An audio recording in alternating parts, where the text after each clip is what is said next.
Bismillahirrahmanirrahim. Assalamualaikum warahmatullahi wabarakatuh. Waalaikumsalam warahmatullahi wabarakatuh. Warahmatullahi wabarakatuh.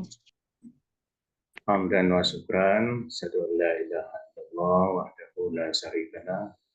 Asyhadu anna Muhammadan abduhu wa rasuluh. Anda semua, alhamdulillah hari ini pekan pertama perkuliahan di bulan suci Ramadan. Semoga kita semua selalu dalam kondisi sehat walafiat dan diperlancar dalam menjalankan ibadah puasa. Salam dan taslim buat Nabiullah Muhammad SAW sebagai suri teladan buat kita semua. Pada pertemuan perdana kali ini tentu kita akan memulai dengan apa rancangan kegiatan kita ke depan dalam perkuliahan mata kuliah ini. Tentu dengan materi yang ada dalam RPS tadi sudah saya kirim, kemudian terkait dengan aturan-aturan, hal-hal yang perlu disepakati bersama, sampai mungkin kepada kode etik, karena ini yang selalu disampaikan, ditekankan oleh pimpinan. Jadi Nanda semua,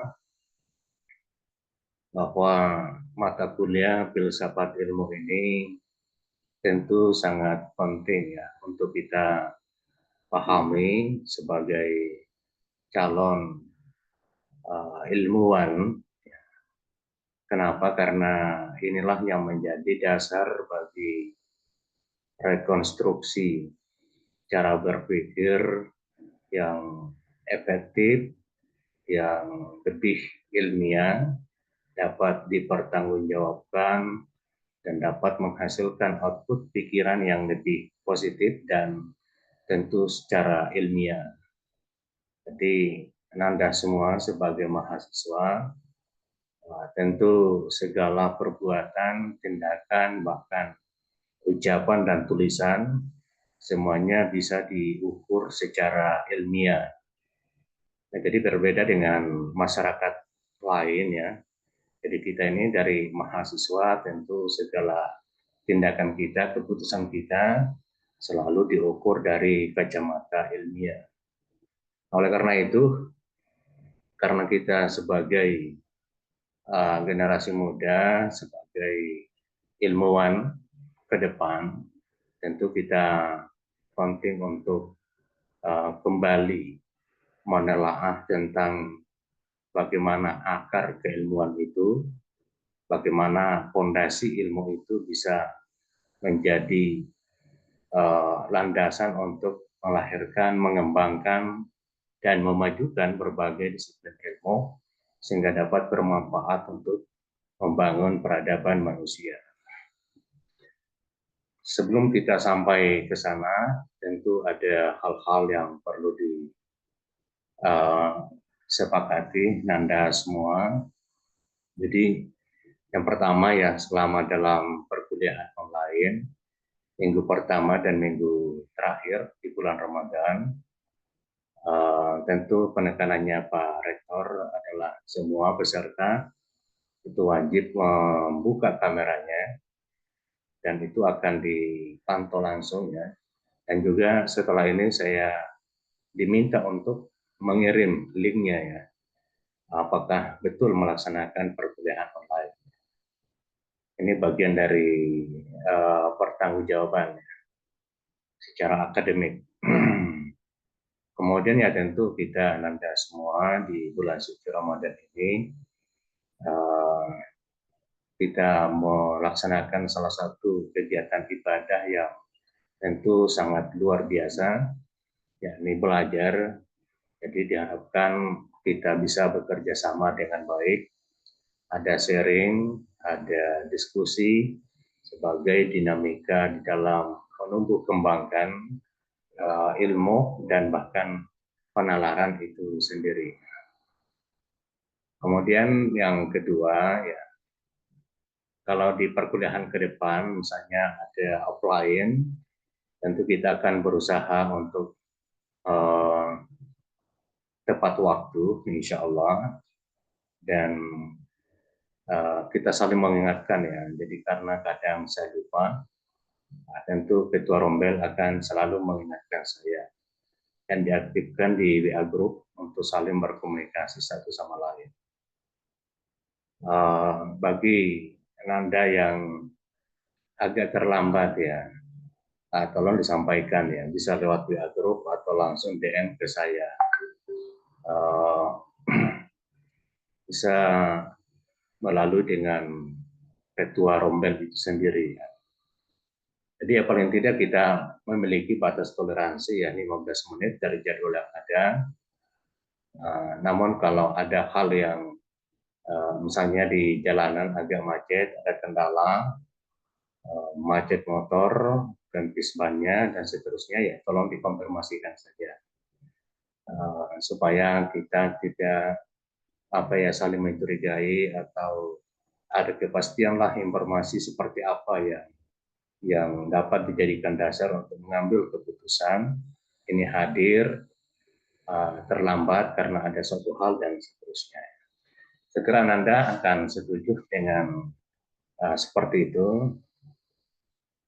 Bagi yang lain ya, tentu Nanda ini sudah semester 6 ya, terkait dengan kode etik sudah paham semua ya, kemana penampilan di kelas bagi laki-laki dan perempuan saya kira sudah paham semua dan tentu diharapkan ya mahasiswa semester 6 selalu menjadi role model buat junior-juniornya.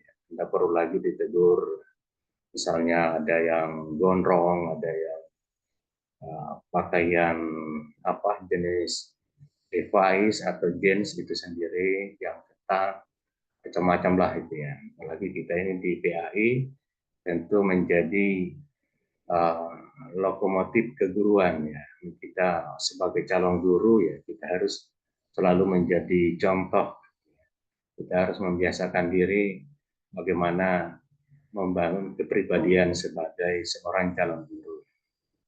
Yaitu yang sekira menjadi titik tekan dalam kode etik.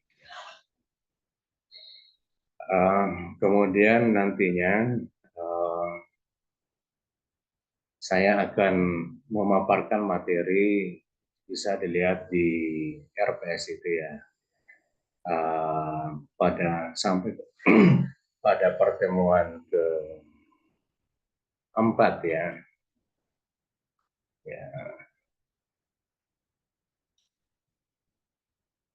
Sampai pertemuan keempat nanti materi keempat nanti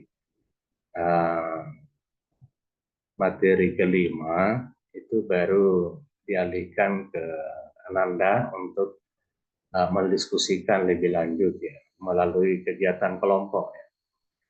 Yakni dimulai dari materi tentang dimensi metafisika di dalam pendidikan Islam.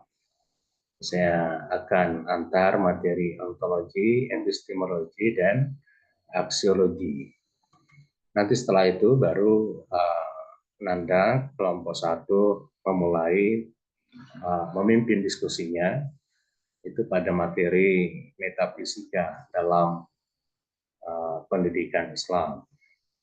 Jadi itu sampai terakhir, jadi nanti Ketua Rombel akan mendistribusikan tugas-tugasnya berdasarkan dengan kelompok-kelompok yang telah dibentuk ya.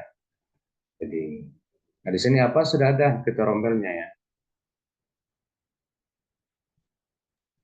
Belum, Pak. Belum ya. Apakah kalian yang akan bantu sendiri Ketua Rombelnya?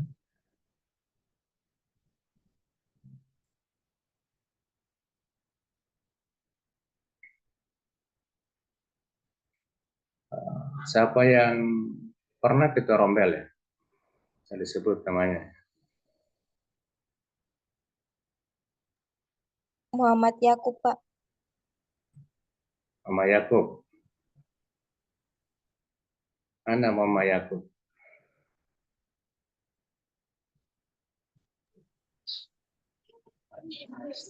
Saya Pak. Iya semua. Sudah pernah kita rombel? Semester kemarin Pak pernah. Ah, siapa yang pernah lagi?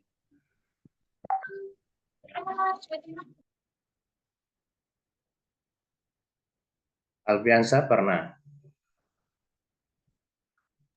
Pernah, Pak. Rifka, Anugrah pernah?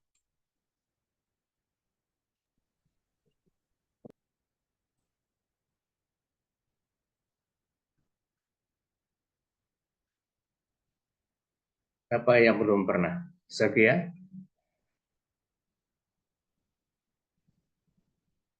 Ini secara acak ya. Zakia? Sudah pernah kita rombel? Sudah pernah, Pak. Andi Nurwakia? Sudah, Pak. Mas Dalifa?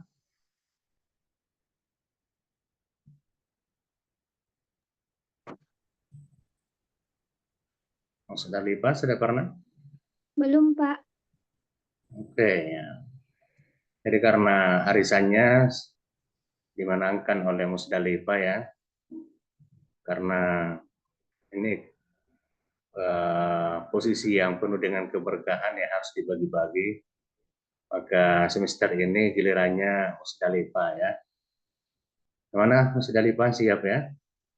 Iya, Pak. Oke. Ya. Yang lain pada support ya semua. Mendukung kalau Musdalifah sebagai ketua rombel kita. Ada yang tidak setuju ya? Setuju, Pak. Pak. Setuju semua setuju. Setuju. Insya Allah Musdalifah di momen Ramadan ini semakin berlipat ganda pahalanya ya. Amin. Oke, nanti Bu Musdalifah akan mengatur teman-temannya untuk membagi kelompoknya. Dihitung saja mulai dari materi 5 sampai ke materi 14 ya. Itu 9 ya. 10 ya, 10. Jadi 10 kelompok nanti Bu Cici Musdalifah akan membagi ya. Jadi diharap teman-temannya tidak menggugat atau membantah ketua rombel kita kalau dia membagikan, karena memang Musdalifah punya kewenangan untuk mengatur semua itu ya. Oke ya. Siapa yang tidak hadir ya?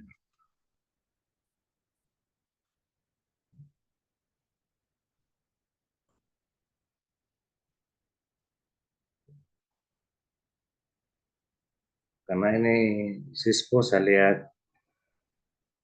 ada masalah ya.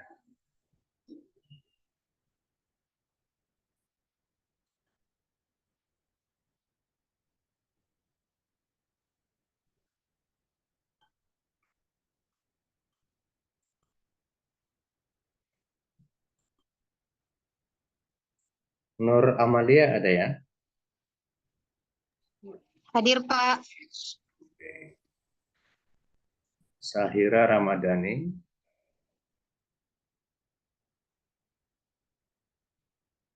Halo, Sahira. Pak.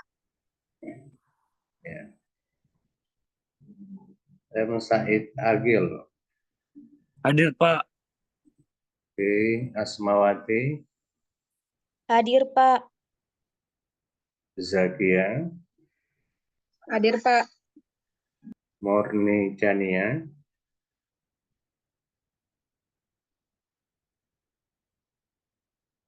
Halo, Murni. Hadir, Pak. Titi Astira. Hadir, Pak. Hadir, Pak. Hatika Yunus. Hadir, Pak. Rasti, Hadir, Pak. Nur Fadila,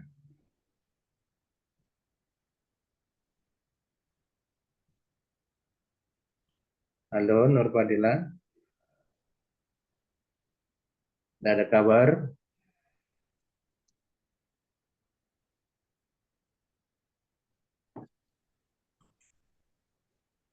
Warfa nih,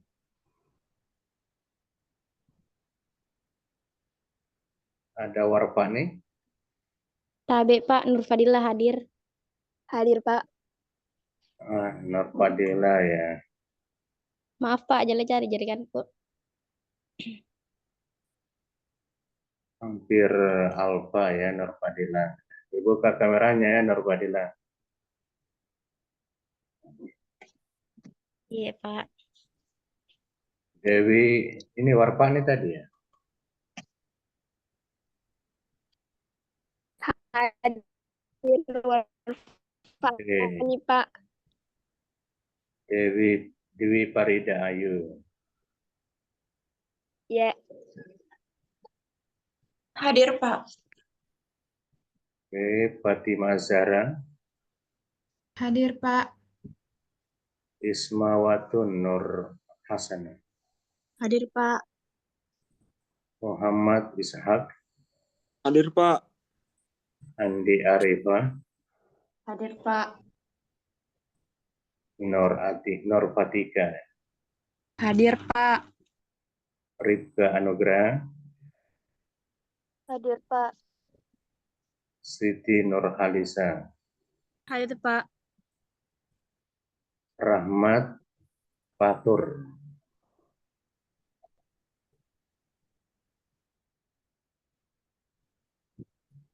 nggak ada Rahmat Fatur ya. Aina Marwah, Hadir, Pak. oke. Ahmad Anugrah, Hadir, Pak. Siti Nadira, Hadir, Pak. Muhammad Yakub Ramadan, Hadir. Hadir, Pak. Hadir. oke. Habib Ma'arif, Hadir, Pak. Muhammad Yusuf, Hadir, Pak. Muhammad Khairul Cahyadi, Hadir, Pak. Muhammad Alfiansa, Hadir, Pak. Nur Ikmal Ibrahim,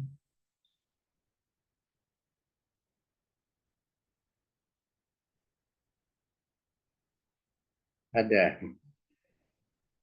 Nur Ikmal Ibrahim,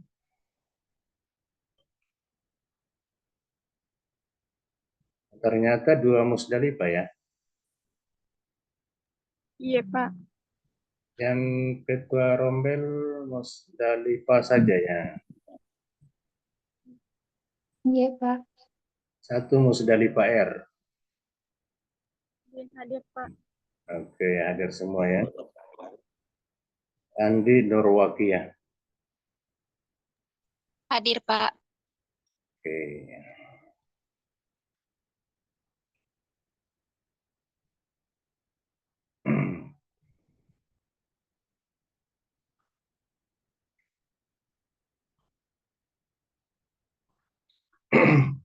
Jadi yang tidak terkonfirmasi ada dua ya.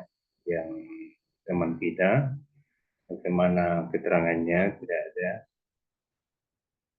Baiklah, pada kesempatan ini Anda semua saya akan coba untuk mengantar materi pengantar kita terkait dengan filsafat ilmu.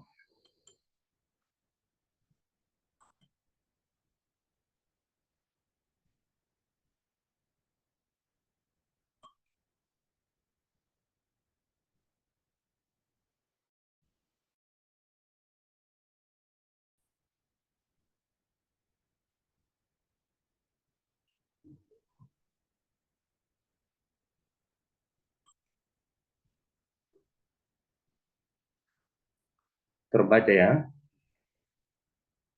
Iya, Pak. Terbaca. Oke, baiklah, Nanda semua.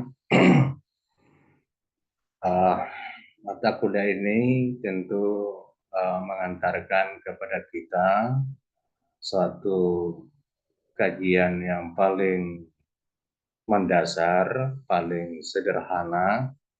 Kita memulai dari awal kembali, mereview, mengkonfirmasi, dan tentu kadang kita mencocokkan dengan pengetahuan yang telah kita miliki tentang pengantar materi filsafat ilmu ini. Ya. Jadi kita ingin melihat apa sesungguhnya ilmu itu dan pengetahuan. Nah, kalau kita melihat secara bahasa, ilmu ini berasal dari bahasa Arab ya, yang bermakna pengetahuan, atau dalam istilah bahasa Inggris adalah knowledge. Jadi kita memahami bahwa kata ilmu ini kita temukan di dalam bahasa Arab ya. Dan kalau dihubungkan ke bahasa Inggris atau bahasa Indonesia itu selalu bermakna pengetahuan.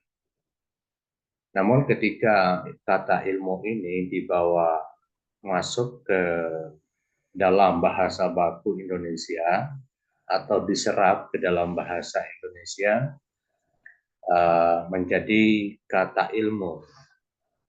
Ini bermakna ilmu pengetahuan, atau kalau dibawa ke dalam bahasa Inggris disebut dengan sains. Jadi ada pengetahuan secara umum, ada pengetahuan secara sains. Jadi kalau makna tadi dari segi bahasa Arab itu pengetahuan secara umum, knowledge. Sedangkan ilmu dalam konteks Indonesia dimaknai sebagai pengetahuan secara sains. Sains itu dalam konteks ilmiah. Ya. Nah, ini yang menjadi pengantar kita ya, karena segala sesuatu yang ada di alam semesta ini semuanya adalah bentuk pengetahuan. Jadi apa yang kita pahami, apa yang kita tahu ya itulah sebenarnya pengetahuan. Segala sesuatu yang kita ketahui.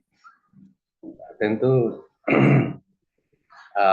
apa yang kita ketahui, tentu apa yang pernah terlintas di dalam benak kita, apa yang pernah ditangkap oleh indera kita, yang terjangkau oleh apakah itu indera atau nalar atau perasaan kita, itulah yang kita ketahui. Jadi semuanya berangkat dari pengetahuan itu sendiri.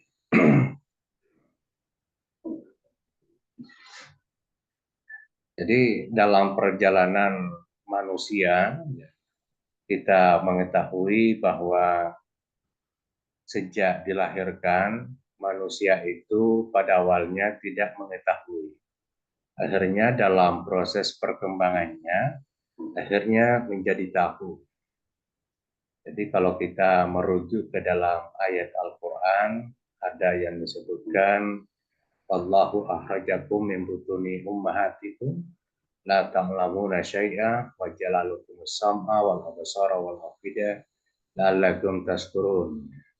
Jadi Allah mengeluarkan kamu dari perut ibumu tidak mengetahui sesuatu apapun kecuali memberikan potensi yang disebut dengan sam'ah wal absara wal afida, pendengaran, penglihatan, dan afidah, fuad ya, dada ya, as-sadar. Jadi potensi jiwa ya. Jadi pendengaran, penglihatan, dan dada. La'allakum tashkurun ya, agar kalian bersyukur. Jadi ayat ini memberikan informasi kepada kita bahwa sejak awal itu kita tidak memiliki pengetahuan, tapi itu kita diberikan potensi sebagai wahana untuk dapat merangkum nantinya berbagai macam pengetahuan. Nah, kalau dalam kacamata psikologi, kenapa manusia tidak langsung paham, tidak langsung mengetahui segala sesuatu? Itu karena disebabkan oleh adanya proses perkembangan secara bertahap. Jadi dalam fungsi penglihatan juga mengalami proses bertahap, ada fungsi pendengaran, ada fungsi akal untuk berpikir, dan seterusnya. Jadi kalau kita melihat di dalam konteks anatomi, ternyata otak juga mengalami proses pertumbuhan dan perkembangan. Itu mengikuti kepada secara fisikal anatomi itu tidak langsung utuh, tapi juga mengikuti proses pertumbuhan secara fisikal. Jadi dia membutuhkan nutrisi supaya otak cepat berkembang dengan baik dan menjalankan fungsinya sesuai dengan yang seharusnya. Jadi kadang-kala kalau ada anak kecil cepat mengetahui sesuatu, cepat menangkap berbagai macam fenomena secara kritis, itu biasanya anak yang cepat berkembang otaknya ya. Apalagi kalau disuplai dengan nutrisi yang baik, itu biasanya anak memiliki kecerdasan yang melampaui teman-temannya. Jadi itu relasinya antara secara fisikal, biologi, anatomi, dan tentu medikalnya di sini dengan pengetahuan manusia itu sendiri. Ada yang menjadi pertanyaan ya, karena semakin dewasa seseorang itu akan semakin banyak yang diketahui. Saking banyaknya diketahui oleh setiap orang, sehingga dia sendiri tidak tahu seberapa banyak yang dia ketahui itu sendiri. Jadi kita ini memiliki limpahan pengetahuan yang tidak terukur lagi, bahkan melebihi dari kapasitas komputer apapun, ya karena misalnya setiap kali kita mulai dari bangun, tidur, sampai tertidur, semuanya indera kita, akal kita, atau otak kita, ini berfungsi untuk menangkap berbagai macam kegiatan, fenomena di dalam ruang lingkup jangkauannya. Jadi berfungsi pendengaran, penglihatan, dan semuanya itu terkirim ke otak kita melalui dengan saluran long term memory atau short term memory.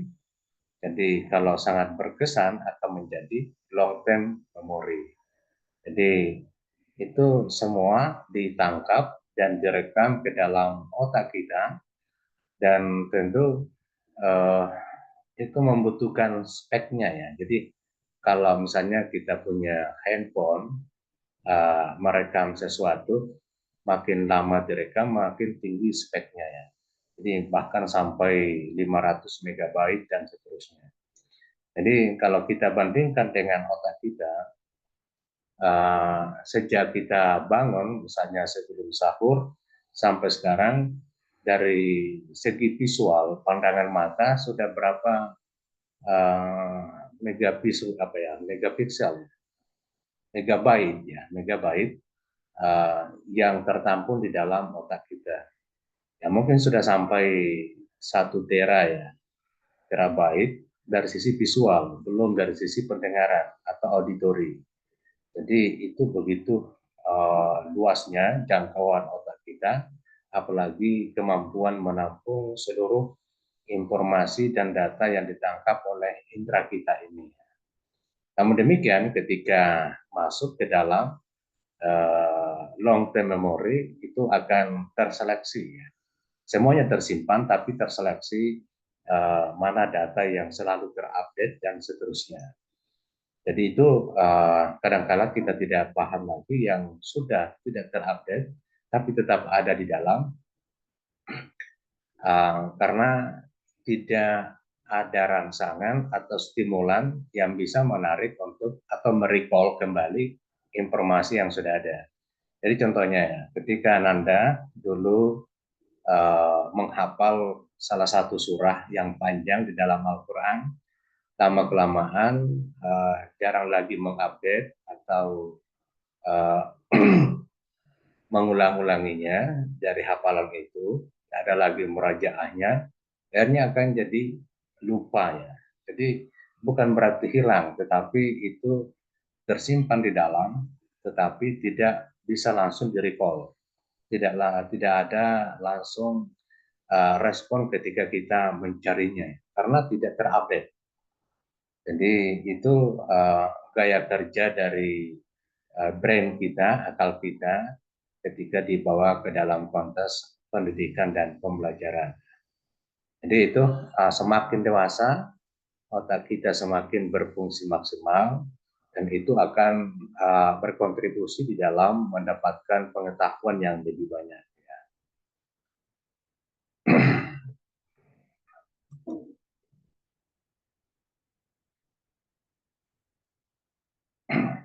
Jadi pengetahuan itu sesungguhnya ada dua ya di dalam mendapatkannya ya. Jadi ada dengan cara tak disangka-sangka ya, tidak ada niat, tidak ada rencana, tidak sengaja, tidak ada motif atau ikhtiar. Jadi kita mendapatkan ilmu atau pengetahuan itu tanpa ada rencana, tanpa ada niat ya. Itu banyak ya, banyak juga kita mendapatkan informasi ya. Misalnya kita jalan-jalan hanya tersambar oleh kendaraan sepeda misalnya, akhirnya kita menjadi paham ya, tahu kalau disambar sepeda itu ternyata sakit ya misalnya. Jadi dari pengetahuan itu kita dapatkan tanpa ada rencana, tanpa ada niat ya, bahkan secara insiden ya, atau aksiden itu sendiri. Jadi itu banyak kita alami.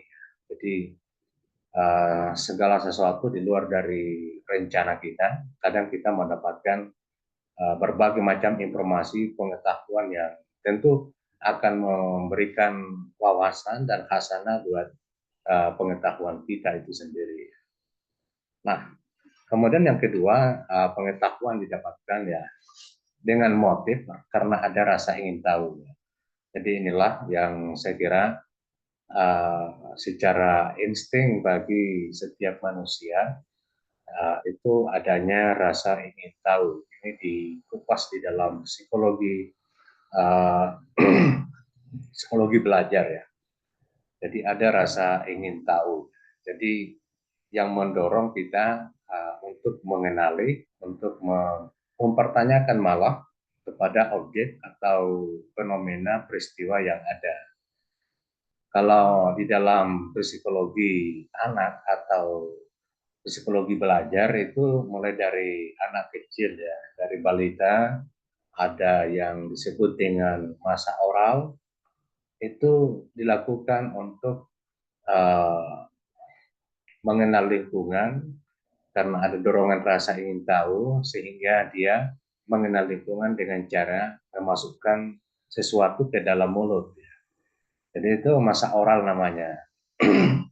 Jadi lihatlah adiknya yang masih balita, apa yang didapatkan ketika dia merangkak, dia bisa tangkap, itu langsung biasanya dia masukkan ke mulutnya. Jadi itu dalam psikologi disebut dengan masa oral. Jadi tentu membutuhkan penjagaan ya, karena jangan sampai barang yang berbahaya, apakah itu misalnya barang yang tajam atau bahkan kotoran, atau yang sangat berbahaya, beberapa kasus itu misalnya kakaknya atau mamanya habis mencas HP, kadang ujungnya HP itu kalau didapat anak-anak dimasukkan ke dalam mulutnya. Itu kan ada aliran listrik ya. Jadi itu cukup banyak kasus seperti itu terjadi karena adanya kelalaian dari orang dewasa dalam menjaga anak yang masih dalam masa oral ya. Kemudian ya setelah itu berkembang dia akan mengenal dengan menyentuhnya. Jadi menyentuhnya melalui dengan tangannya. Jadi misalnya dia lihat api, dia akan datang untuk menyentuhnya, baru dia rasakan bahwa ini panas. Jadi itu masa perkembangan rasa ingin tahu. Kemudian setelah berkembang lagi, anak-anak melihat hal-hal yang unik, tapi ini belum bisa berbicara secara pasti. Tapi dia tetap didorong oleh rasa ingin tahu. Jadi kalau misalnya dapat remote-nya dibongkar ya, mobil apa dia bongkar itu ya. Jadi segala sesuatunya itu dia ingin mengetahui sampai di dalam. Jadi apapun yang dia pegang dia berusaha akan bongkar. Jadi itu adalah karena rasa ingin tahu dan memang masanya anak untuk mengetahui dengan itu ya. Jadi ini pelajaran di psikologi anak itu sendiri yang saya kira di PIAUD itu yang menjadi domainnya yang sangat-sangat penting itu. Kemudian ketika anak bisa mengungkapkan pikirannya dengan komunikasi verbal dengan kata-kata, maka dia akan selalu ingin mempertanyakan apa yang dia tidak jangkau nalarnya ya. Jadi anak yang pintar sesungguhnya itu bisa dilihat dari indikatornya itu selalu bertanya. Jadi untuk menuntaskan dari rasa ingin tahu, maka anak itu akan selalu bertanya. Jadi ketika ada anak atau adik kita yang suka bertanya, maka jangan dilarang. Karena sesungguhnya itu merupakan ciri-ciri anak yang pintar ya, karena ingin memenuhi tuntutannya rasa ingin tahu. Itu paling tidak dalam kacamata psikologi adanya rasa ingin tahu. Jadi kalau Anda semua selalu bangkit ya, ada dorongan, ada semacam tuntutan dari dalam tentang rasa ingin tahu, maka tentu akan merefleksikan untuk selalu bertanya. Jadi kalau tidak ada motif rasa ingin tahu, maka dia akan cuek. Ya, misalnya dalam perkuliahan dia akan tetap cuek ya, tidak mau bertanya, pokoknya berjalan secara alami saja ya, tanpa peduli. Berarti orang ini tidak ada rasa ingin tahu tentang apa yang diikuti dalam perkuliahan itu. Jadi karena adanya rasa ingin tahu ini ya tentu kita terdorong untuk mencari dan tentu kita akan mendapatkan hasilnya. Nah, kalau kita memberikan contoh ya bagi mahasiswa yang sudah berkembang jauh tentang penalarannya. Jadi dimensi tentang rasa ingin tahu, ada pertanyaan kenapa kalau jeruk yang ditanam maka buahnya pasti akan jeruk ya. Jadi tentu di dalam pencarian di sini akan mendapatkan pengetahuan sains. Jadi yang bisa menjawab itu adalah sains itu sendiri. Jadi ada juga yang namanya jawaban ya. Ada jawaban, wah itu ya kebetulan saja berbuah dengan jeruk. Gitu. Jadi ini juga adalah bagian dari pengetahuan, teori pengetahuan kebetulan. Namun dalam banyak hal, teori kebetulan ini juga dibantah oleh teori kebetulan sendiri. Nanti kita lihat seperti apa tentang teori kebetulan itu. Jadi ketika ada pertanyaan kenapa jeruk yang ditanam pasti berbuah jeruk, maka ini adalah pengetahuan sains yang bisa menjawabnya. Jadi pengetahuan sains ini kuncinya adalah berdasarkan logika dan bukti empirik. Jadi segala sesuatu yang bersifat logis dan didukung oleh kenyataan, fakta, atau bukti empirik, maka itulah yang disebut dengan sains. Jadi ada juga logis, rasional, tapi tidak empiris. Ya. Itu bukanlah sains. Itu lebih karena dimensi filsafatnya. Jadi ada juga yang empirik, tapi tidak logis ya. Ini juga punya sumber pengetahuan tertentu ya. Tapi yang kita harapkan adalah tentu ya ada logisnya, kemudian empiris atau nyata. Kalau kita ingin menemukan pengetahuan dan kebenaran sains itu sendiri. Oke, kita lihat selanjutnya. Nah, syarat pengetahuan sains itu ya tentu dengan menggunakan paradigma ilmiah. Jadi paradigma ilmiah ini misalnya ada cara-cara berpikir, ada istilah logiko, hipotetiko, verifikatif. Ya. Jadi harus dulu ada pernyataan yang logis yang masuk akal, kemudian kalau kita berasumsi ketika logika kita ingin mempertemukan dengan fakta di lapangan, lalu kita cari kebenarannya, hasil dari temuan kita akan siap untuk diverifikasi. Jadi itu salah satu paradigma di dalam konteks pengetahuan sains, logiko, hipotetiko, verifikatif. Dan kemudian metode ilmiah. Jadi metode ilmiah ini ya tentu selalu mengikuti mekanisme prosedur riset itu sendiri ya. Jadi dimulai dari masalah, kemudian mencari teori, lalu menghubungkan dengan fakta, lalu mengambil kesimpulan dan memverifikasi. Kalau misalnya tadi paradigma ilmiah adalah berpikir deduktif, maka metode ilmiahnya itu adalah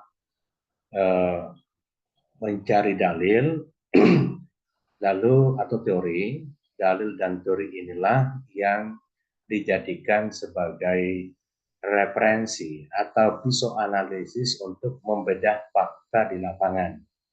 Jadi misalnya kita berangkat dari ayat. Jadi inna sholata tanha anil fahsya wal munkar. Ini ayat. Jadi pegangan kita bahwa orang yang sholat itu sudah pasti dijauhkan dari perbuatan keji dan mungkar.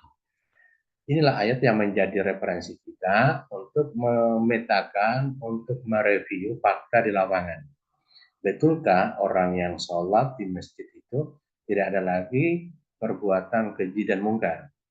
Ya, paling tidak berpikir untuk mengambil sandalnya orang ketika keluar dari masjid. Ya.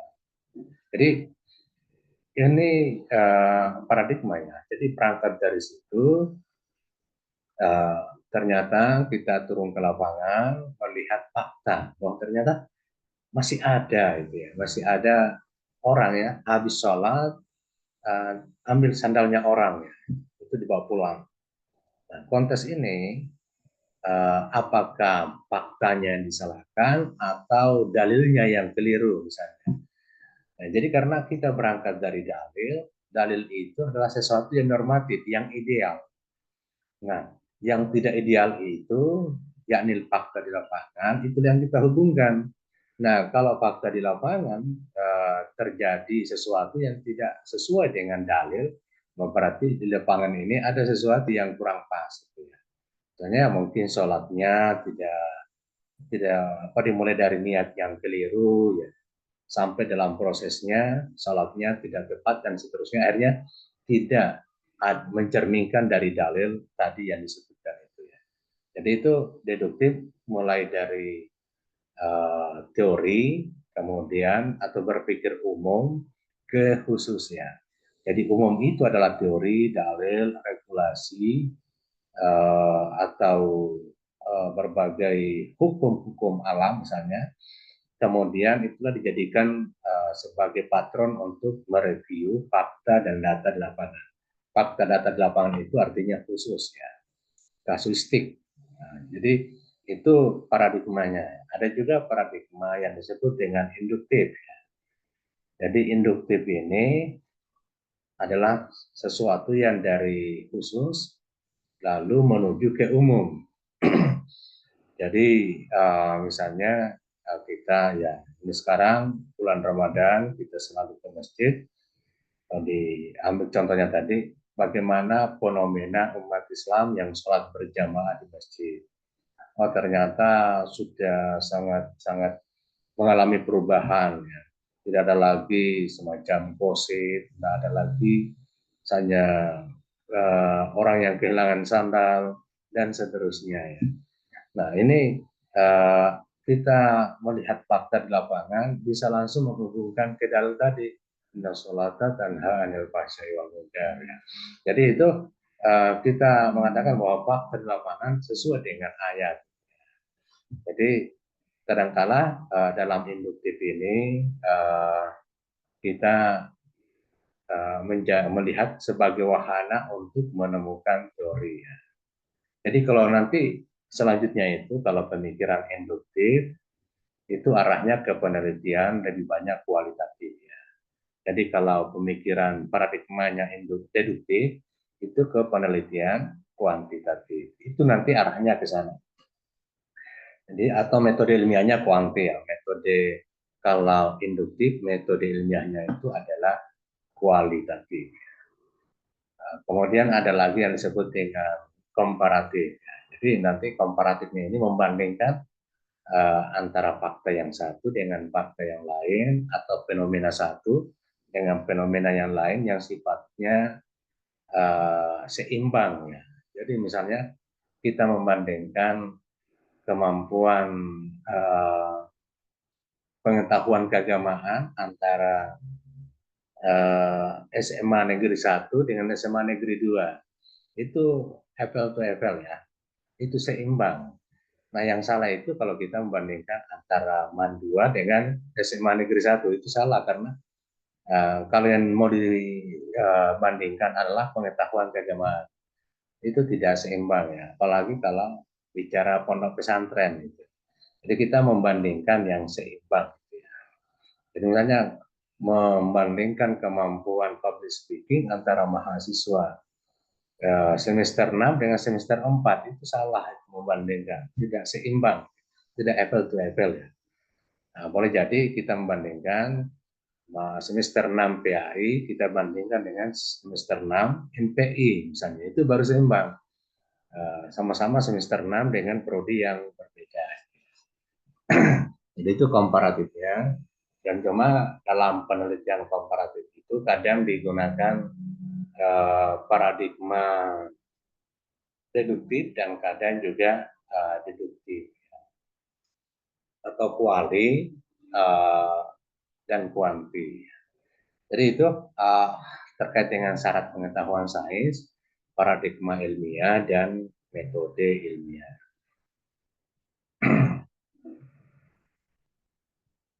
Jadi kita melihat ya apa dasar pengetahuan sains itu tadi disebutkan rasional. Jadi dalam penekanan Immanuel Kant bahwa rasional itu mengacu kepada sebuah kebenaran yang dasarnya adalah hukum alam. Jadi kalau hukum alam itu menentukan tentang hubungan kausalitas, sebab dan akibat. Gitu. Jadi kenapa sakit kepala? Karena kurang tidur. Nah itu rasional itu. Kenapa? Karena hukum alamnya bicara begitu. Kalau kurang istirahat akan membuat kepalanya akan tidak seimbang, gitu ya. Akan sakit. Atau yang lain, kenapa sakit kepala? Karena misalnya kena asam lambung, atau tensi darahnya tinggi, atau tinggi kolesterolnya. Itu semua adalah hukum alam. Ya. masuk akal. Gitu ya. Yang kadangkala itu yang apa namanya, kalau kita bicara yang rasional, yang tidak sesuai dengan hukum alam, itu kalau masuk di wilayah hal yang magik atau yang sifatnya, apalagi dalam bahasa agama itu ya, keajaiban ya. Jadi misalnya gini, ketika dalam hikayat Islam disebutkan bahwa Nabi Ibrahim ketika dibakar tidak terbakar. Apakah itu rasional atau tidak rasional? Jadi tentu untuk ukuran rasional itu tidak rasional. Karena kenapa? Tidak bisa berlaku hukum alam di sini. Sifatnya api adalah membakar. Dan yang bisa dibakar itu adalah benda-benda yang memang tingkat kepadatannya yang rendah. Ya seperti tubuh manusia ya sudah pasti bisa terbakar. Tapi dalam faktanya Nabi Ibrahim tidak terbakar ya.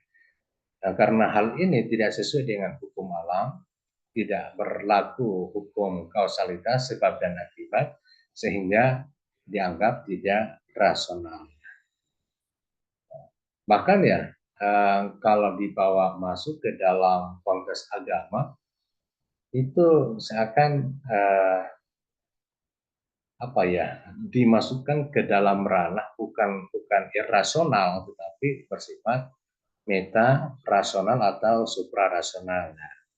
Jadi itu suprarasional yakni segala sesuatu di atas yang rasional. Jadi kalau misalnya kita bicara tentang Nabi Ibrahim, itu rasional ketika masuk di wilayah agama. Tapi kalau dalam konteks wilayah sains, maka itu dianggap irrasional. Sehingga kalau dalam filsafat agama biasa disebut dengan suprarasional. Otak kita, akal kita belum menjangkaunya. Belum menjangkau. Begitu juga dengan dalam hikayat Nabi Musa ya. Nabi Musa membelah lautan, Nabi Isa menghidupkan orang mati, dalam itu adalah semua keajaiban ya. Dan itu dianggap sesuatu yang suprarasional karena tidak berlaku hukum alam. Jadi oleh karena itu yang bisa dipikirkan, yang bisa diukur, yang bisa diuji, dieksperimen, itulah wilayah alam yang berlaku kausalitas. Sehingga nantinya akan mendapatkan temuan yang bersifat rasional. Jadi kalau misalnya ada mantra-mantra ya tentu langsung hilang, misalnya langsung hilang sakit kepalanya akibat dari diobati, misalnya membaca mantra baru ditiup ke kepalanya langsung hilang. Jadi itu kadang tidak berlaku ya. Secara rasional tidak berlaku hukum kausalitas. Apa hubungannya mantra-mantra itu dengan berhentinya sakit kepala? Itu secara sains. Namun kadangkala kalau kita melihat secara psikologi agama itu dianggap sebagai sesuatu yang rasional karena ada istilah sugesti ya. Jadi karena misalnya Nanda percaya sama saya bahwa saya bisa mengobati sakit kepala sehingga datang untuk minta diobati ya. Misalnya ya sembarang saya baca atau lapalan Bismillahirrahmanirrahim saya baca baru saya tiup kepalanya langsung berhenti sakit kepala. Itu langsung berhenti karena diakibatkan oleh suasana batin yang bersifat sugesti. Jadi sugesti di situ yang main dalam konteks itu, tapi itu tergantung personalnya masing-masing. Karena psikologi itu rumitnya tidak bisa digeneralisasi. Karena antara satu dengan yang lain itu tidak ada yang sama suasana batinnya. Boleh jadi yang satu percaya, yang lain ragu-ragu, yang lainnya tidak percaya sama sekali. Itulah secara psikologi. Kemudian secara empirik ya, berdasarkan fakta sesuai realitasnya. Jadi ini juga ya banyak kita saksikan di dalam kehidupan, ada yang empirik, yang fakta, yang sesuai realitas tapi tidak rasional. Tadi salah satunya saya sebutkan.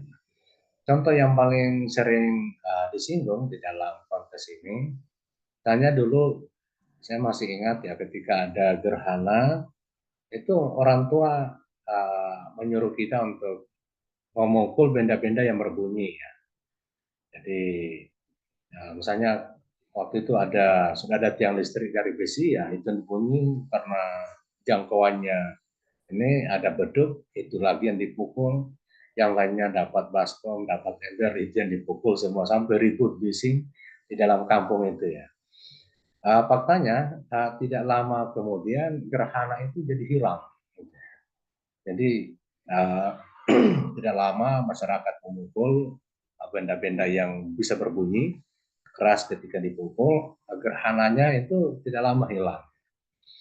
Jadi secara fakta bahwa ketika ada gerhana lalu banyak kebisingan, bunyi-bunyian, maka itu akan membuat gerhana cepat hilang gitu ya.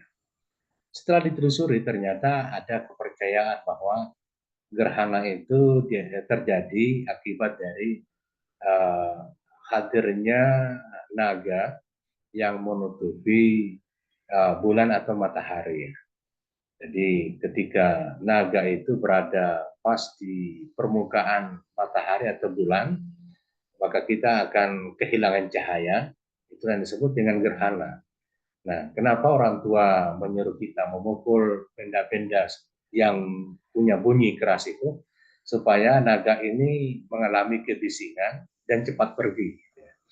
Jadi itu penjelasannya sehingga masyarakat yakin bahwa ketika banyak kebisingan, maka naganya merasa risih dan tidak bisa tinggal tenang di tempatnya, sehingga dia cepat pergi. Jadi itu fakta ya. Jadi ternyata tidak lama memukul benda-benda yang berbunyi keras, ternyata gerhana cepat menghilang. Itu fakta. Tapi untuk melihatnya secara rasional itu dan lagi, jadi ternyata tidak rasional apa hubungannya antara bunyi-bunyi begitu dengan konteks gerhana itu sendiri. Jadi sains ini ya memang harus combine antara rasional dan empirik atau sesuai dengan pengalaman itu sendiri. Jadi yang disebutkan di sini ya empirik tidak rasional, itu bukanlah pengetahuan sains. Tadi contohnya yang saya sebutkan. Nah, bagaimana yang rasional? Nah, ini tadi kita kembali bagaimana merasionalkan ya, misalnya ketika menanam jeruk, maka dia akan berbuah jeruk ya. Mengapa demikian? Jadi di sini ada dua jawaban ya. Ada jawaban kebetulan dan ada jawaban hukum. Ada hukum yang mengatur. Jadi kenapa jeruk selalu berbuah jeruk? Ya karena kebetulan. Atau jawabannya karena ada hukum yang mengatur di dalamnya. Ini kita melihat bagaimana teori kebetulan itu ikut mewarnai tentang ya filsafat pengetahuan atau filsafat ilmu itu sendiri. Nah, apa itu teori kebetulannya? Nah, jadi teori kebetulan ini dipahami sebagai suatu konsep yang menjelaskan bahwa suatu peristiwa atau fenomena dapat terjadi secara kebetulan ya, tanpa ada sebab atau hubungan yang jelas. Jadi ya kebetulan itu dianggap sebagai sesuatu fenomena kejadian yang kita tidak temukan ada variabel sebab misalnya.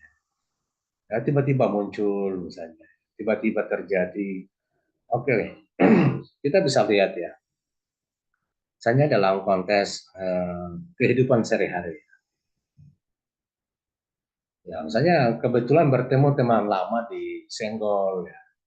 Itu tidak ada rencana, tidak ada janjian dan seterusnya. Hanya tiba-tiba saja ketemu dengan teman lama. Nah, itulah teori kebetulan.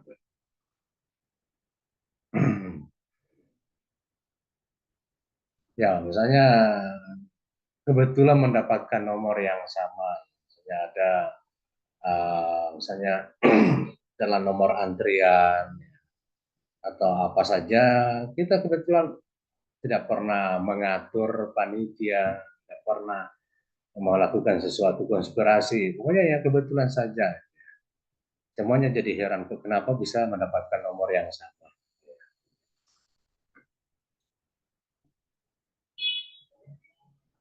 Kebetulan mengalami kejadian yang sama. Jadi misalnya mengalami kejadian yang sama itu gagal dalam misalnya ya gagal dalam sebuah uh, event misalnya ya. Jadi ya kebetulan ya padahal semuanya pintar tapi kenapa gagal semua ya. Itu sesuatu yang kebetulan. Kalau dalam konteks kebetulan dalam ilmu pengetahuan, ya kebetulan dalam fenomena alam, ya, seperti gempa yang tidak terprediksi. Jadi segala sesuatu yang tidak bisa diprediksi itu dinilai sebagai kebetulan. Kenapa terjadi gempa? Ya kebetulan gempa. Karena itu dianggap gempa itu fenomena alam yang tidak bisa diprediksi, tidak bisa dijangkau tentang kejadiannya, tentang kapasitas gempanya ya, atau bagaimana dampaknya dan seterusnya. Ya, jadi yang berlaku di sini adalah teori kebetulan karena dianggap sesuatu yang tidak terprediksi. Kemudian dalam pengetahuan itu kebetulan dalam konteks hasil eksperimen karena tidak sesuai dengan hipotesis. Jadi kalau hipotesisnya mengatakan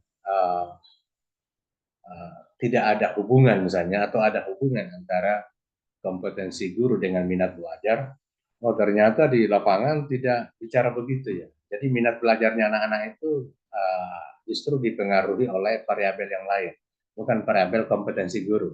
Itu dianggap sebagai kebetulan ya, karena tidak sesuai dengan hipotesis yang telah kita tetapkan. Itu dari kebetulan dalam konteks ilmu pengetahuan. Kalau dalam konteks psikologi ya dari kebetulan misalnya yang kadang pimpinan itu mengambil keputusan yang tidak rasional, tidak sesuai dengan tujuan. Sehingga kita semua terheran-heran kenapa pimpinan kita mengambil keputusan itu. Jadi itu dianggap sebagai keputusan yang punya teori kebetulan. Karena tidak sesuai dengan rasionalitas kita, tidak sesuai dengan tujuan organisasi misalnya, ya. Itu dianggap sebagai keputusan yang menganut teori kebetulan. Kebetulan dalam perilaku manusia, ya. Tindakan yang tidak terprediksi, ya. Jadi misalnya ada yang bilang, wah itu keluar aslinya misalnya. Atau kita heran kok kenapa dia bertindak seperti itu. Tidak diduga atau di luar nalar kita dia melakukan hal itu dianggap sebagai ya, tindakan yang bersifat atau mengacu ke teori kebetulannya. Jadi ini teori kebetulan memang ramai ya di dalam konteks ilmu pengetahuan secara psikologi ya maupun dalam kehidupan keseharian ya selalu kita sendiri ya. Misalnya kebetulan ya misalnya ya, kebetulan tugas kita sama, kebetulan punya tanggal kelahiran yang sama dan seterusnya ya. Jadi itu berbicara tentang teori kebetulan. Namun demikian dalam konteks pengembangannya teori kebetulan ini juga banyak dibantah oleh teori kebetulan itu sendiri. Kemudian ya kita lebih ke dalam konteks pengetahuan sains.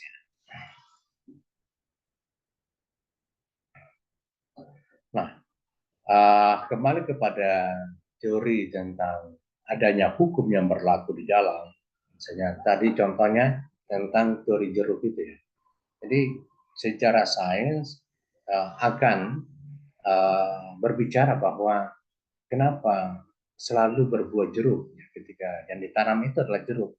Ya karena ada gen yang mengatur di dalam. Jadi ketika gen jeruk itu yang misalnya yang lahir dari bawah atau diambil dari sari pati di tanah melalui akar kemudian diproduksi dan berubah menjadi gen jeruk, maka tentu dia akan kirim ke batangnya, ke akarnya sampai ke tunasnya, bunganya sampai dia berbuah dan buahnya akan menjadi jeruk. Jadi itu ada hukum yang mengatur di dalamnya. Dan kemudian ketika berbicara tentang apa itu gen. Jadi apa itu gen? Jadi gen ini sifatnya abstrak, jadi tidak empirik. Nah, abstrak itu sudah masuk ya ke dalam ranah filsafat ya. Jadi kalau dia rasional, kemudian tidak empirik, itu sudah wilayah filsafat. Ya misalnya kalau biasa kita nonton Rocky Gerung ya ketika bawakan materi itu selalu masuk akal, tapi kadang-kala tidak bisa dibuktikan di lapangan karena itu gaya berpikir filsafat seperti itu ya. Jadi itulah kelebihannya filsafat itu, segala sesuatunya itu statement yang dikeluarkan itu adalah selalu terukur sesuai dengan kerangka berpikir ilmiah dan seterusnya, diterima oleh akal sehat kita. Tapi kalau pembuktian di lapangan itu jarang ada relasinya, jarang ada relasinya. Jadi kalau bicara tentang teori hukum gen ini, maka kita masuk ke wilayah filsafatnya. Apa itu gen yang dimaksud oleh teori hukum sendiri? Kemudian akal itu akan selalu memberikan statement bahwa yang jelas gen ini ada dan selalu bekerja. Jadi itu akal kita ini ya secara abstraksi kita, imajinasi kita akan selalu mengatakan pasti ada gen di dalam dan itu selalu bekerja. Ya, kalau tidak ada gen tidak mungkin jeruk ditanam akan berbuah jeruk gitu. Boleh jadi secara apa namanya acak ya, punya buah yang lain sesuai dengan selera tanaman itu sendiri ya. Jadi ini akal secara konsisten akan mengatakan ya hukum gen ini selalu ada dan juga akan selalu bekerja.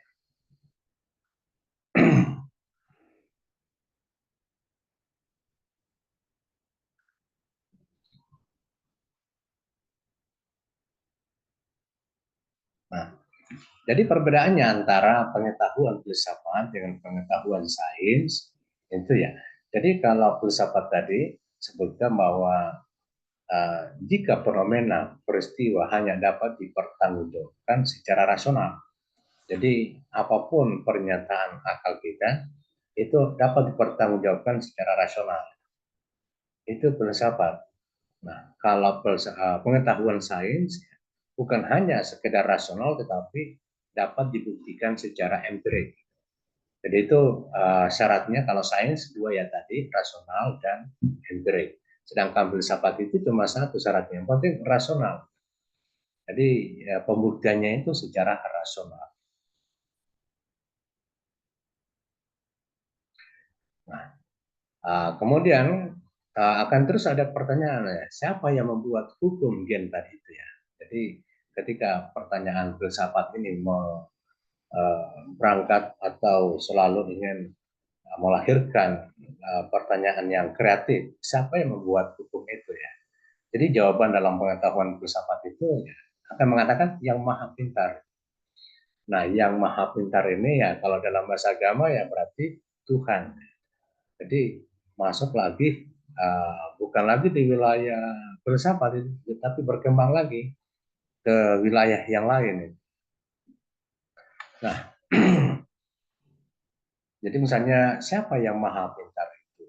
Saya ingin mengenalnya, saya ingin melihatnya, saya ingin belajar kepadanya. Jadi dia akan mempertanyakan siapa yang maha pintar itu.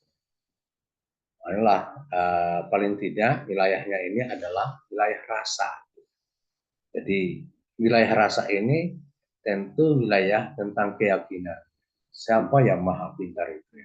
Ketika kebetulan adalah orang Islam mempertanyakan itu, maka keyakinannya akan mengarah kepada Tuhan Allah Subhanahu Wa Taala.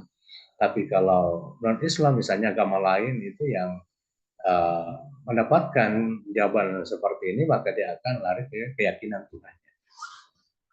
Nah, jadi rasa ini yang menjadi bagian dari domain tentang keyakinan atau metarasional yang berbicara abstraksi suprarasional. Jadi bukan lagi wilayah panca indera ya. Jadi panca indera itu hanya melihat dalam konteks ruang dan waktu, sedangkan metarasional itu di luar dari ruang dan waktu ya. Jadi itu wilayahnya rasa.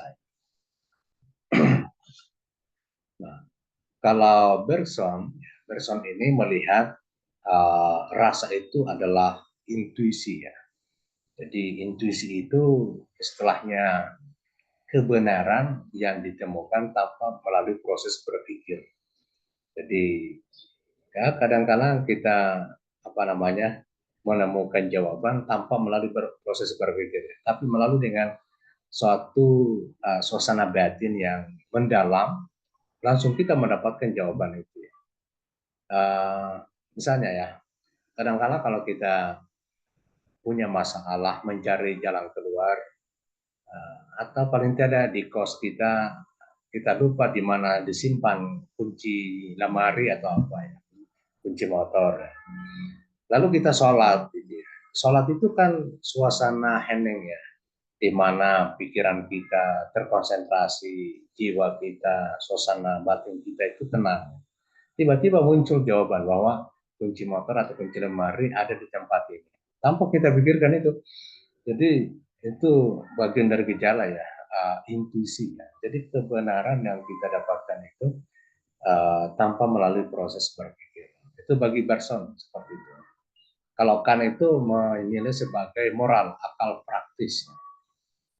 Jadi ini dimensi yang tertinggi itu adalah moralitas. Ya. Jadi masuk ke ranah rasa yang bagaimana rasa ini dalam konteks akal praktis dapat berfungsi untuk menjadi penuntun ya di dalam konteks kehidupan, melakukan kegiatan, mengambil keputusan dan seterusnya. Kalau Ibnu Sina melihat sebagai akal mustafat ya, kesupian.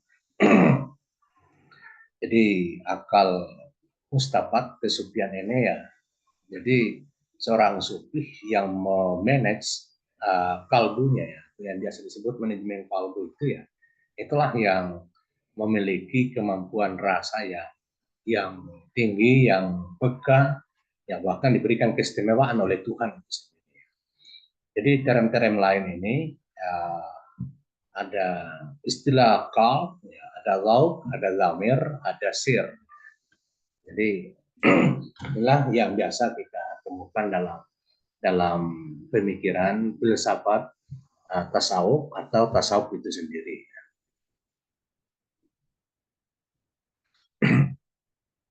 Nah, itu di sini kalau bicara tadi wilayah rasa itu paradigmanya adalah mistik. Jadi mistik yang mistisisme. Jadi beda lagi kalau bicara mitos. Jadi mistis ini tentu dasarnya adalah keyakinan keagamaan, ketuhanan atau skatologi kita, metafisika kita ya. Kalau mitos itu lebih kerana ke imajinasi fiktif ya. Jadi sebuah fiksi atau fiktif dalam konteks keyakinan.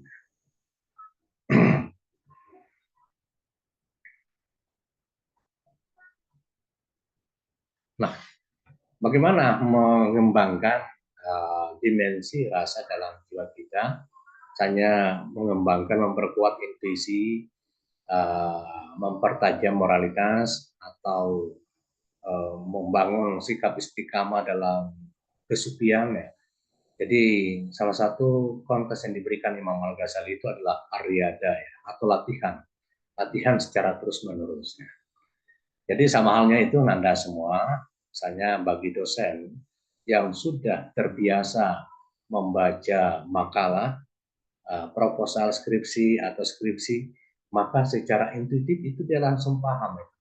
Ketika dia melihat proposal skripsi mahasiswa, dia langsung paham, oh ini yang salah.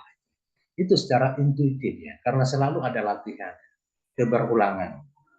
Nah, begitu juga dengan Anda nantinya ya, ketika selalu terbiasa latihan membuat makalah secara otentik ya, bukan copy paste, plagiat dan seterusnya, akan muncul, akan tumbuh ya, akan tumbuh pengetahuan intuitifnya, akan tumbuh lebih tajam lagi sikap moralitasnya, akan semakin berkembang sikap sofistiknya. Itu karena ada latihan. Jadi semakin kita sering melakukan Ar-Riyada dengan dasar keyakinan, itulah yang biasa kalau dalam tasawuf Islam itu disebut dengan menuju ke makam-makam tertentu, ke level-level yang lebih tertinggi. Ya. Misalnya mulai dari tahalli, tajalli. Ya. Jadi itu bagian dari pendakian spiritualitas di dalam konteks keagamaan.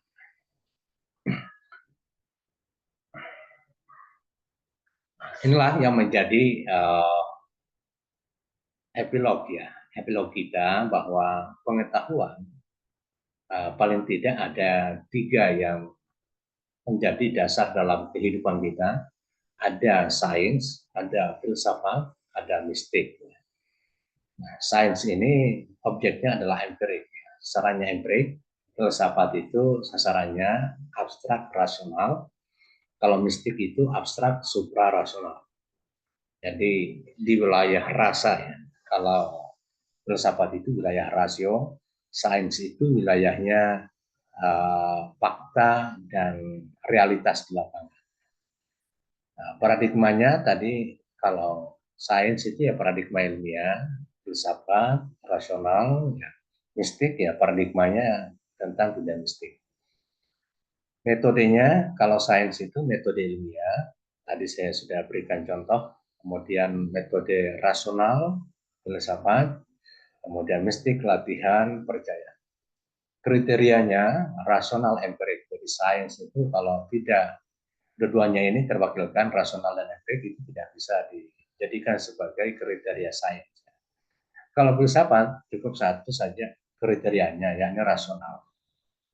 Kemudian kalau mistik itu ya ada rasa, kriteria rasa, ada iman, ada logis, dan kadang-kadang empiris. Jadi saya kira itulah pengantar Nanda semua materi tentang filsafat ilmu. Mudah-mudahan ini bisa menjadi pemantik dalam melanjutkan materi kita ke depannya. Mungkin ada hal yang perlu ditanyakan Anda semua, silakan.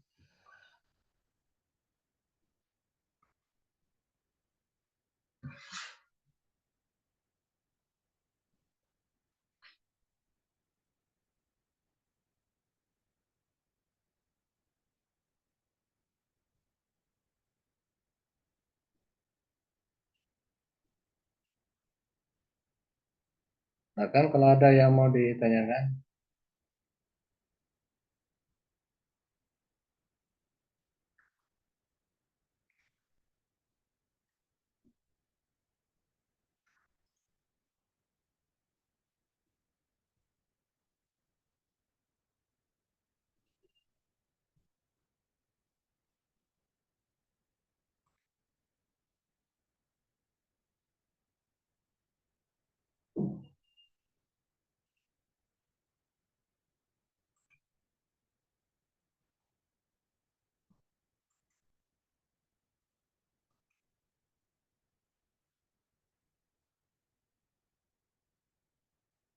jadi ini Nanda semua, nanti materi kita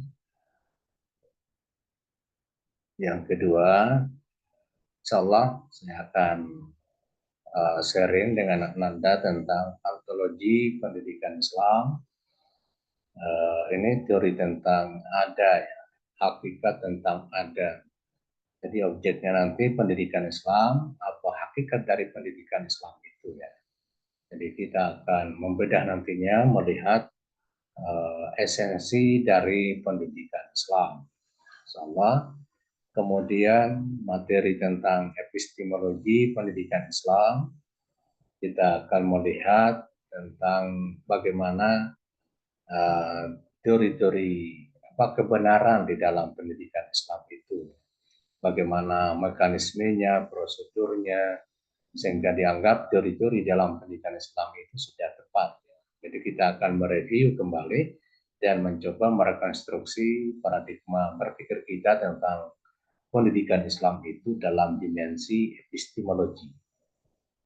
Kemudian aksiologi. Jadi kita akan coba melihat, mereview tentang sasaran, manfaat, tujuan, atau nilai yang harus dikembangkan di dalam pendidikan Islam.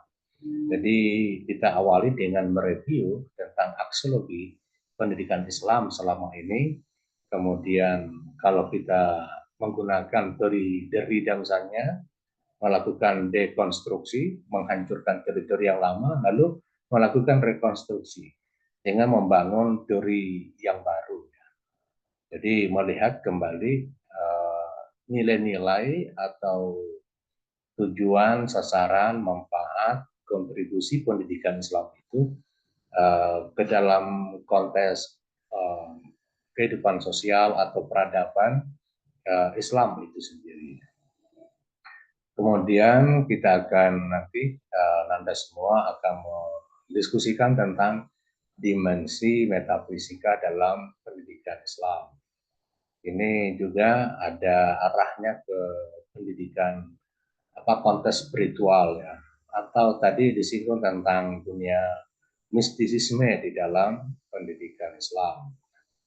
Jadi bahkan ya kajian-kajian akhir-akhir ini ada yang mengarah kepada pendidikan Islam dalam perspektif tasawuf ya. Ada pendidikan spiritual. Ini bagian dari dimensi metafisika dalam pendidikan Islam. Kemudian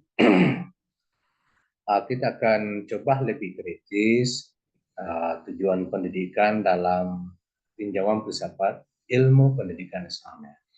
Jadi tujuan pendidikan itu kan banyak levelnya ya. Jadi ada tujuan global, ada tujuan nasional, ada tujuan apalagi institusional, tujuan instruksional, sampai tujuan lokal ya. Jadi misalnya tujuan nasional apa, tujuan global apa, tujuan institusional itu adalah sekolah ya. Jadi setiap sekolah punya tujuan masing-masing tentang pendidikan Islam. Ada tujuan instruksional itu setiap mata pelajarannya. Instruksional itu pembelajaran. Jadi apa tujuannya pendidikan Islam itu di dalam. Kemudian lokal itu biasanya guru ya. Gurunya sendiri melihat pendidikan Islam ini mau dibawanya ke arah mana itu. Dengan melihat kecenderungan peserta didik itu sendiri. Jadi kita akan bedah itu. Jadi ada tujuan pendidikan Islam dengan domainnya kepada ibadah, ada domainnya kepada akhlak, ada domainnya kepada pembentukan insan kamil, manusia secara utuh, dan seterusnya. Jadi itu kita akan bedah ya. Tentu dengan tadi menggunakan kacamata ontologi, epistemologi, dan aksiologi. Jadi begitu juga dengan kurikulum ya. Jadi kurikulum kita akan lihat dimensinya ya. Kurikulum itu apa sih ya? Jadi misalnya ada yang melihat kurikulum sebagai program pendidikan ya. Ada yang melihat sebagai tujuan pendidikan. Ada melihat kurikulum sebagai mata pelajaran atau materi ajar. Jadi ini kurikulum memang sebuah program kurikuler ya, tentu mewarnai atau memperjelas, mempertegas tujuan. sebagai bagian dari bahan ajar yang harus disajikan kepada peserta didik. Lalu sebagai bentuk program kegiatan kurikuler di sekolah itu sendiri. Kurikulum itu harus dinamis, ya. Harus memiliki relasi yang kuat dengan falsafah, dengan sains, dengan psikologi, dengan sosiologi, ada ekonomi, antropologi, dan seterusnya. Jadi bagaimana menghubungkan, ya, membangun relasi itu semua dengan kurikulum itu sendiri. Bahkan ya secara substantif, kurikulum itu punya isi tersendiri ya, dengan tahapan-tahapan, harus komponen-komponen yang satu dengan yang lain itu harus linear, saling terhubung satu sama lain, dan seterusnya. Kurikulum itu sejatinya direview secara periodik berapa tahun dan seterusnya. Jadi kita akan lihat di situ ya. Begitu juga dengan media pembelajaran, ada media audio, media visual, audiovisual, multimedia, media interaktif, macam-macam. Ada media konvensional, media digital. Dalam konteks kekinian itu media digital itu kan sangat berkembang ya. Jadi mulai dari website, ada LMS, kemudian ada berbagai macam platform digital. Jadi misalnya pengembangan bahan ajar itu yang di dalamnya ada media, ada teks, ada presentasi, ada video. Teks itu banyak macamnya lagi, ada player, ada modul, ada buku itu ada 3, ada e-book, buku PDF, ada playbook, macam-macam. Itu akan kita lihat ya, kita urai dalam konteks kacamata filsafat ilmu pendidikan Islam. Jadi bagaimana media ini kita konstruksi berdasarkan kacamata ilmu, sehingga nantinya benar-benar memberikan kontribusi terhadap pendidikan Islam. Ada metode ya, metode ini sebagai komponen pendidikan yang sangat penting ya, mulai dari model, pendekatan, strategi, metode, teknik, taktik, gitu. Di mana relasinya semua itu turunannya ya, metode itu harus punya kesesuaian dengan tujuan, dengan materi, dengan dengan media, dengan peserta didik, bisa diterapkan oleh guru dengan bentuk evaluasi. Metode ini sesuatu hal yang sangat penting ya, di dalam Islam pun juga ya sangat menekankan pentingnya metode ya di dalam pencapaian tujuan. Hanya itu kalimat dalam ayat ud'u ila sabili rabbika bil hikmah. Itu kan penguatan metode ya, sangat penting di dalam kegiatan pendidikan agama Islam. Lalu ada tentang guru ya, siapa guru itu. Jadi kalau kita melihat guru yang dulu dengan guru yang sekarang ini kayaknya ada disparitas perbedaan itu ya. Kalau yang dulu itu dikenal guru itu digugu dan ditiru ya. Apakah masih layak sekarang? Guru itu masih bisa digugu dan ditiru. Kalau guru dulu itu ketulusannya, totalitasnya dalam melakukan tugas pengajaran ya. Bagaimana dengan sekarang? Kompetensi guru itu seharusnya seperti apa ya?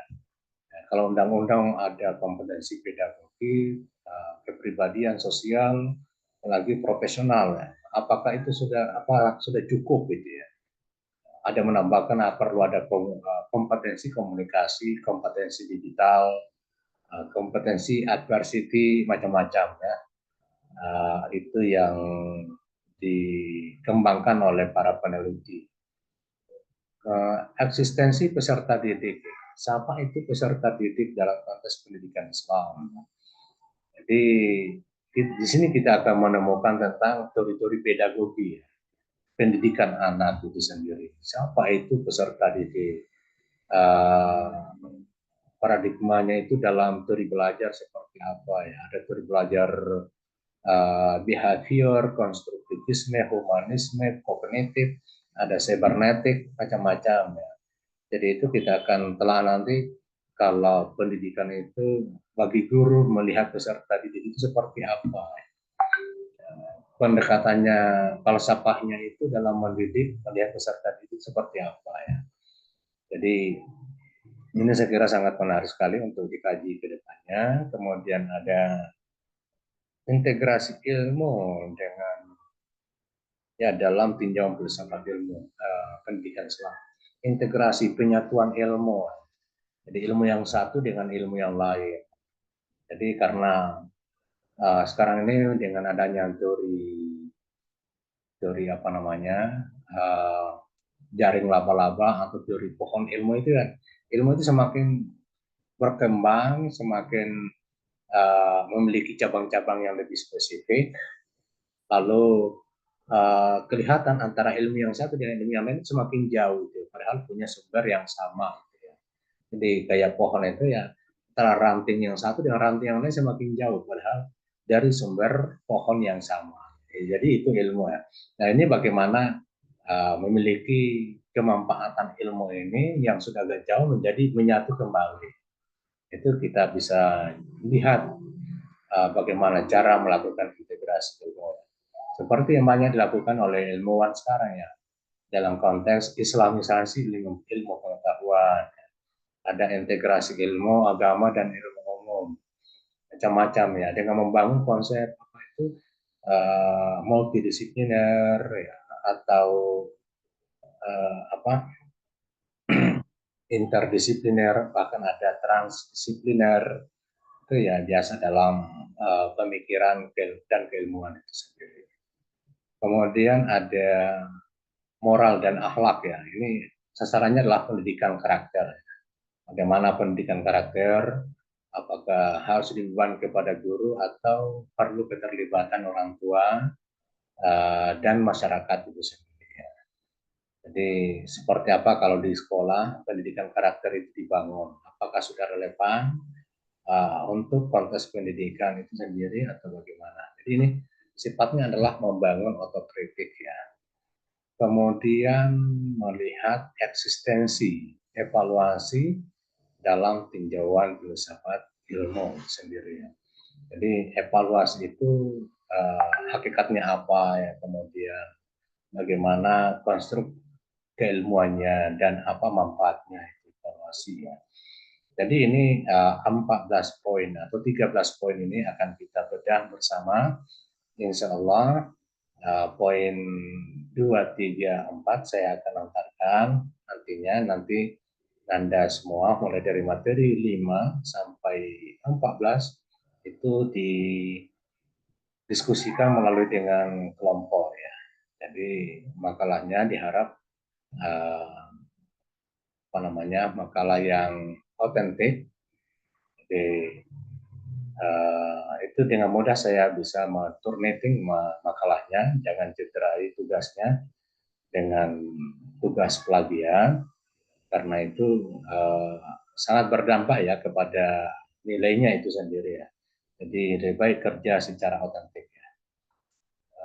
Tidak apa-apa menggunakan bantuan artificial intelligence, gitu. Tapi jelas itu bagian dari sesuatu yang baru kita kembangkan sendiri.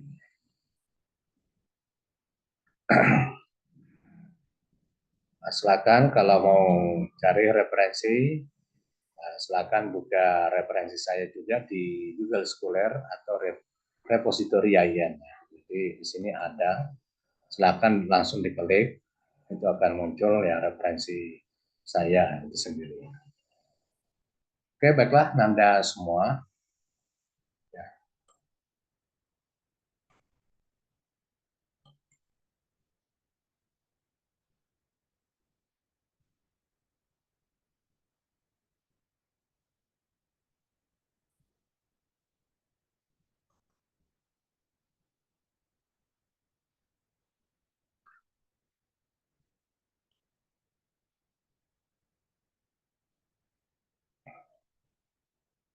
Tidak ada tambahan ya peserta ya.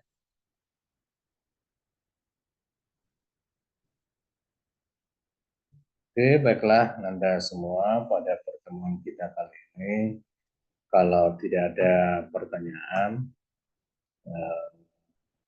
kita cukupkan saja. Insya Allah pada pertemuan kedua kita akan melakukan dengan offline di kelas. Mudah-mudahan kita semua sehat walafiat untuk bertemu langsung di kelas nantinya pada pertemuan yang kedua.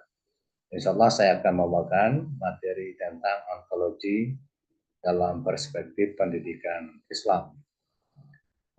Hal-hal yang teknis lain nanti kita diskusikan melalui dengan WA Group, apakah itu bersifat kode etik atau teknis atau metodologi dan seterusnya. Jadi semoga WA Group itu dapat menjadi wadah komunikasi yang lebih intens di dalam perguruan kita sehingga bisa berjalan secara efektif dan efisien. Baiklah, Nanda semua, pada pertemuan kita kali ini, terima kasih atas segala partisipasinya. Mohon maaf jika ada hal yang kurang berkenan. Dan kita akhiri pertemuan kita kali ini dengan bersama-sama membaca kalimat hamdalah. Alhamdulillah. Assalamualaikum warahmatullahi wabarakatuh. Waalaikumsalam. Waalaikumsalam.